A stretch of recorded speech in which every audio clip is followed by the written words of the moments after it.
Saudara-saudara, berjumpa lagi dengan saya Yohanes dan Alpasa dalam Promah, Profil Masyarakat Kristen Bengkulu bagian 2. Kali ini kita akan mencoba untuk membahas satu topik cukup relevan. Program ini adalah hasil kerjasama Lembaga Stupema di Bengkulu dengan tokoh pemerhati pelayan Tuhan di Bengkulu.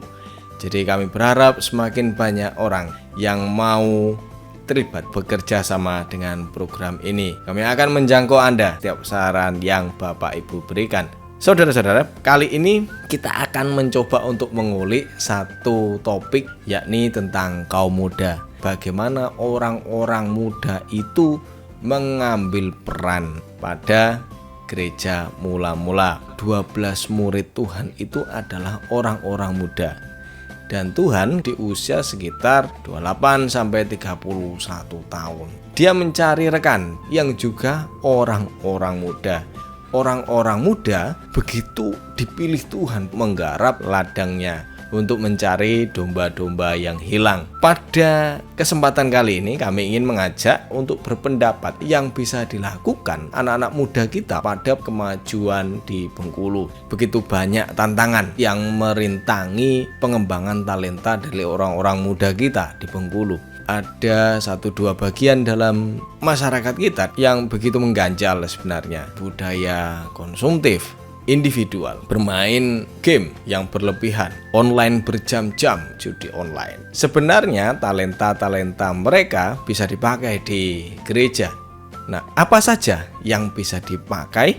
Mari kita simak ulasan beberapa tokoh yang ada di Bengkulu.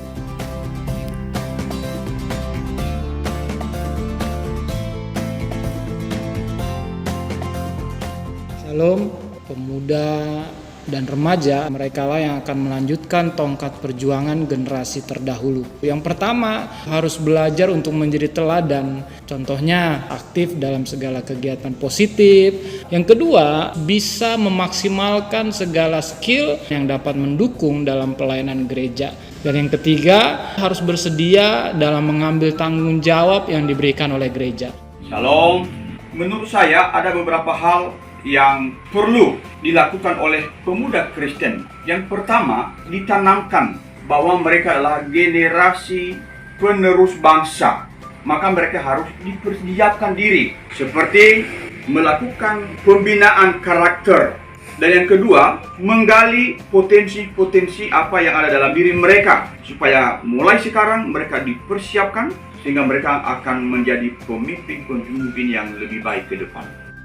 Menurut saya secara pribadi, muda-mudi Kristen memiliki peran yang sangat luar biasa dengan tentunya media-media sosial, dengan menggunakan IT perkembangan iptek yang berkembang pada saat ini. Muda-mudi Kristen mampu mengembangkan kreativitasnya, menuangkan aspirasi imannya melalui media-media tersebut.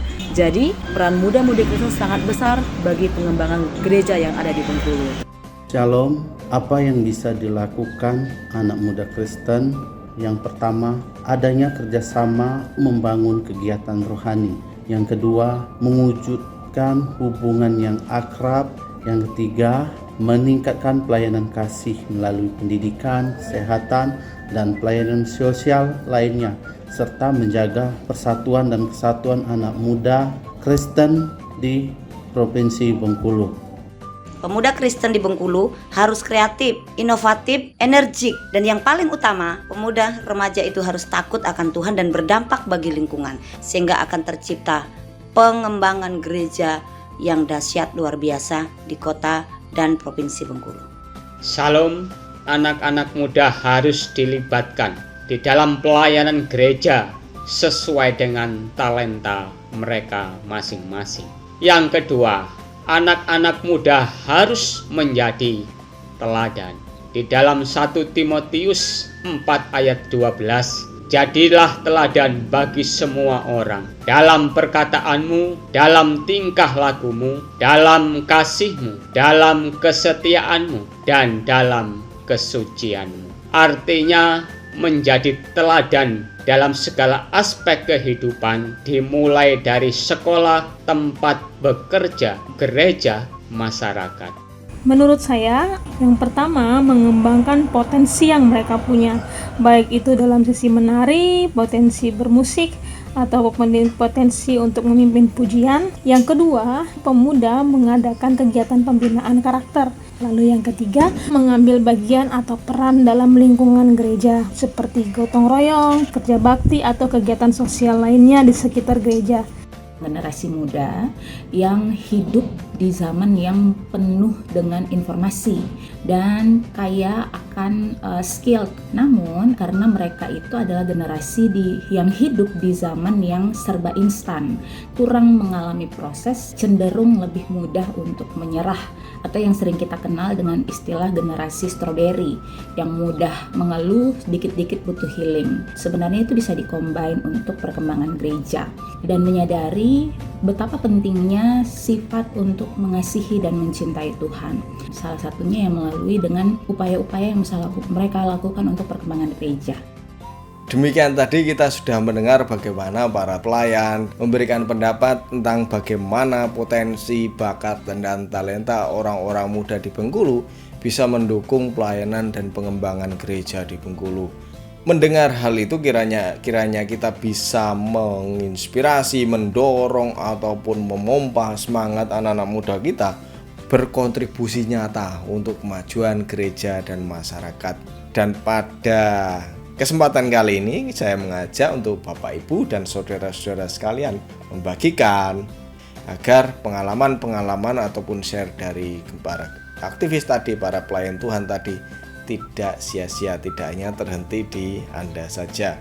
Dan kiranya apa yang sudah dibagikan menginspirasi dan dapat mendorong kita untuk semakin melayani Tuhan. Demikian Promah seri kedua kali ini. Tuhan memberkati.